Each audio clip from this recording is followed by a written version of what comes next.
All right, here we are. We are on lesson 97 on ratios, page 504,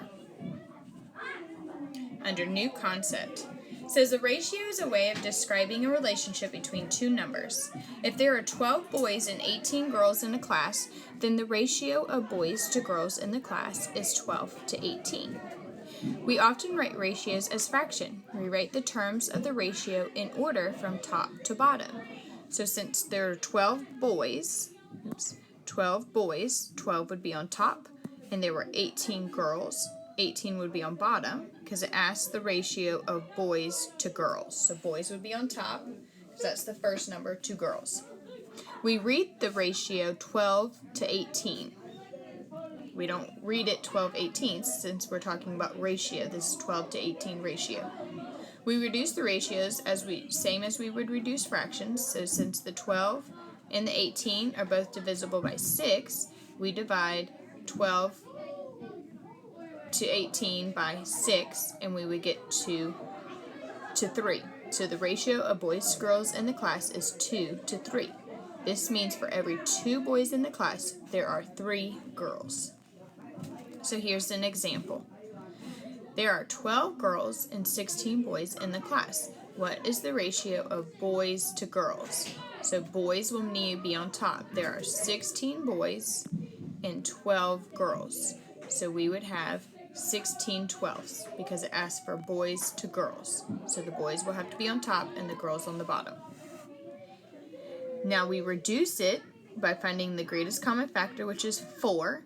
We divide it, so the ratio of boys to girls in this class is 4 to 3. Alright, I want you to practice on the practice set on a sheet of paper and come back and tell me, find your answers. See if your answers were correct. Can't. Okay, first one says there are 20 prairie dogs and 30 jackrabbits in Henry's backyard.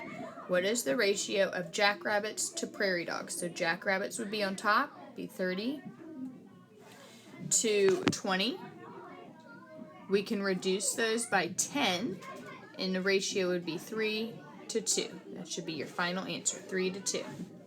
B, what is the ratio of prairie dogs to jackrabbits? Well, it would be the opposite. It would be 2 to 3. Second scenario, there are 8 red socks and 10 blue socks in George's drawer. What is the ratio of red socks to blue socks? So since they said red socks first, that will be on top. And then blue socks we have 10, so 8 to 10, but we're going to reduce it, and we can divide by 2, and so we would be 4 to 5. The ratio of red socks to blue socks is 4 to 5. So then the ratio of blue socks to red socks would be flipped, because the blue socks, it would be 5 to 4. The ratio of blue socks to red socks is 5 to 4. Alright, that is it. You can go ahead, and that was a very short lesson.